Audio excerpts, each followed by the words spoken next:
الحمد لله رب العالمين الرحمن الرحيم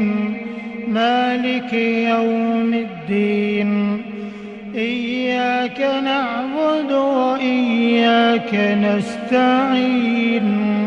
اهدنا الصراط المستقيم صراط الذين أنعمت عليهم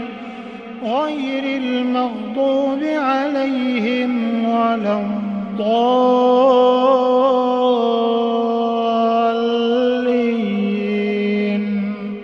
آمين.